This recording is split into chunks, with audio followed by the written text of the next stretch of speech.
So we're going to go 40 seconds on, 10 seconds off. Let's get to it. So we're going to start off lying on our back, knees flexed, soles of the feet in contact with the floor, spine's nice and long. Exhale, rib cage down, slide your hands down to your back pockets, and then exhale, reach those arms overhead. So chin stays tucked throughout, reaching really long. So if you're struggling to keep the back flat to the floor, that's okay. Just let those arms just float over your head with what you've got. It's more important that that spine stays in contact with the floor as you do these ones and anything else. If in doubt, breathe out. And that's going to keep that rib cage down as we slide those arms over your head and bring your elbows down into your back pockets. Flexing those elbows we come down, keeping that chin tucked throughout. Fluffy flat back. So slide the arms down. Now the next one through, so we're going to come up to a seated position. You're going to take your hands behind you, squeeze your shoulder blades together, feet just slightly wider than hip width, knees roll in one direction, back to centre, and then rolling over to the other side, squeezing the shoulder blades together. Any pinching on the hips, then it's a no-no for us. You just reduce the range of motion so you don't feel a pinch, but we're rolling those legs side to side. If you can, knee cups in contact with the floor, under control. If we're really struggling, we just lean further back. Finding too easy, just get more upright as we rotate those hips through. Inside the knee touches outside the opposite knee. Legs come nice and wide as we rotate all the time, and to squeeze those shoulder blades together as we ping those hips side to side.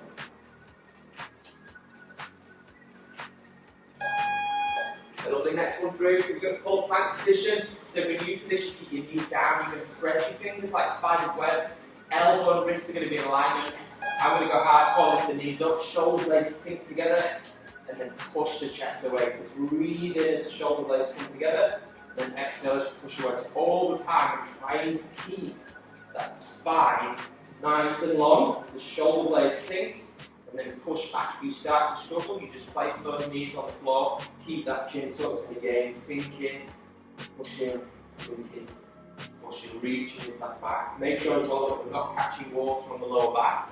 Those hips want to stay tucked and tilted throughout, bracing that core. The core itself never moves as we push that chest away from the floor. Okay, lovely. Go next one through, so we're going to place the hands down from a 4-point position.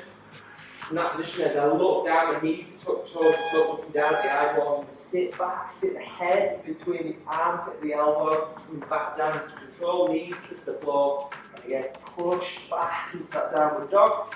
Back down nice and steady. So I'm pulling the kneecaps up, trying to push the heels into the floor. Sit the head between the armpit and my elbow, all while spreading those fingers. The knees kiss the floor. Pushing back up under control, in and out those ones, keeping that back nice and flat throughout these ones. Knees kiss the floor, push back up at the next. So don't worry if you can't get the knees to the floor, heels to the floor rather. Just work with what you've got. Okay, well, the next one through, so we are going to step one foot outside of the other, place the knee on the floor, and then we're going to rotate, following your hand with your eyes, back nice and steady. And then we're going to change sides. You can tap the floor, rotating through. Again, following your hand with your eyes. So you're alternating sides on these ones. Stepping your foot outside of your hand as you perform this exercise. Stepping, big rotation, hand follows eyes, back nice and steady. Changing sides. So we're really opening up those hips, prepping for our squats on these ones.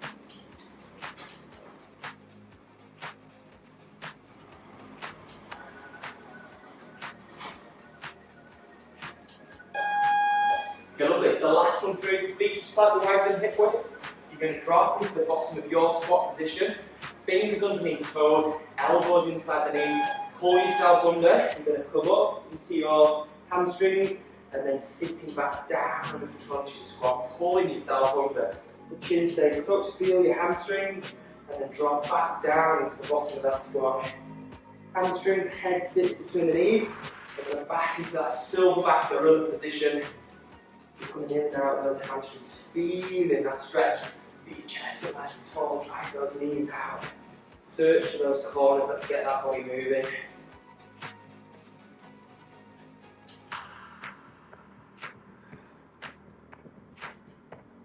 maintaining a tripod position with the foot.